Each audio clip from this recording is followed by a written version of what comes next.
Hello guys, welcome back to my YouTube channel study with Anjali. आज का हमारा topic है द हार्प ऑफ इंडिया का समरी और कंक्लूजन इस वीडियो में बताने वाले हैं, तो वीडियो को अंत तक बने रहिएगा दोस्तों। पर वीडियो को स्टार्ट करने से पहले मैं आपसे रिक्वेस्ट करना चाहूँगी कि अगर मेरा यूट्यूब चैनल आपको पसंद आए तो लाइक कीजिए, सब्सक्राइब कीजिए और बेल आइकन को जरूर दबा दीजिएगा दोस्तों। Thank you. The Harp of India poem is written by H.L.V. D'Rozia, who led the Young Bengal movement. The Harp of India poem जो है वो H.L.V. D'Rozia जी के द्वारा लिखा गया है, जिन्होंने यंग बंगाल मूवमेंट को लीड किया था। He is also known as the first modern English poet of India, और उनको इंग्लिश के मॉडर्न पोएट के रूप में भी जाना जाता है इंडिया का। He have some little Indian blood because his father was a Portugali and mother his was an Indian, क्योंकि उनमें थोड़ा इंडियन खून पाया जाता है, क्योंकि उनका जो पिताजी थे वो एक पुर्तगाली थे और जो माता जी थी वो एक इंडियन थे, इसलिए उनको इंडियन कल्चर से बहुत प्यार होता है। इन this poem the poet celebrate the glorious past of India and happiness of India, but now it loss in this poem because of British rule came out. इस पोएम में पोएट ने celebrate किया है ग्लोरियस पास्ट को, India का, और happiness को show किया है इस पोएम में, लेकिन अब ये खो चुका है। इस पोएम के अंदर वो शो कर रहे हैं कि जब से ब्रिटिश रूल इंडिया में आया है तब से हैप्पीनेस ग्लोरियस पास्ट जो था इंडिया को, वो खो चुका है। The poet and with hope that India will remain it's glory, और पोएम जो है ख़त्म होता है ग्लोरी के साथ, मतलब कि इंडिया अपना ग्लोरी को वापस ला लेगा। इसके साथ पोएम जो होता है ख़त्म होता है। अब चलते हम समरी के अंदर। समरी क्या है इस पोएम का? The summary, the poem begin with the question mark.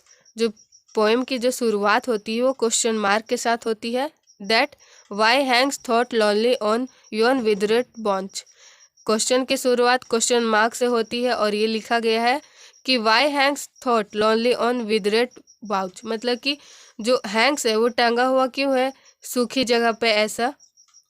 In this line, the poet want to say that why harp hanging lonely on dry and dead place.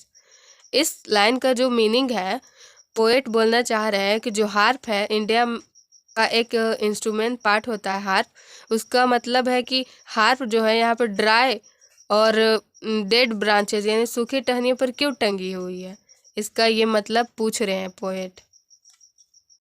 Thus the very beginning of the poem, it is full of sadness.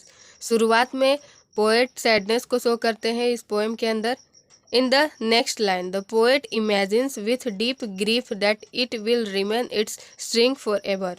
और आगे के line में poet जो है वो इच्छा करते हैं कि काश जो हाथ का जो स्ट्रिंग है, स्ट्रिंग यानी तार जो कि टूट चुका होता है ब्रिटिशर के आने से, तो काश वो हमेशा के लिए जुड़ जाए और म्यूजिकल करियर सपोर्टिव रहे इंडिया का हमेशा। Further the poet want to say that once that a time when Britisher were not come. और आगे बोलते हैं पोएट कि जब ब्रिटिशर यहाँ पर इंडिया के अंदर नहीं आए थे, then music was quite sweet. उस टाइम पे म्यूजिक जो था बहुत ही मधुर था। And that time when singers were earlier become famous but now it not possible because is string have been remove now. जब ब्रिटिशर आ चुके हैं तब सिंगर की स्थिति बहुत ख़राब हो चुकी है, लेकिन जब पहले नहीं आए थे तब सिंगर्स जो थे वो बहुत जल्दी ही फेमस हो गए थे, लेकिन अब ऐसा नहीं हो सकता है क्योंकि वो रिमूव हो चुका है स्ट्रिंग्स हार्प का। Even the breeze where passed by harp it play sweet music but now it is silent.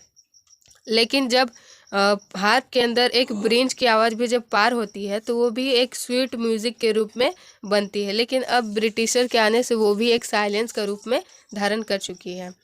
आगे है आगे देखते हैं गाइस, यहाँ ठीक है।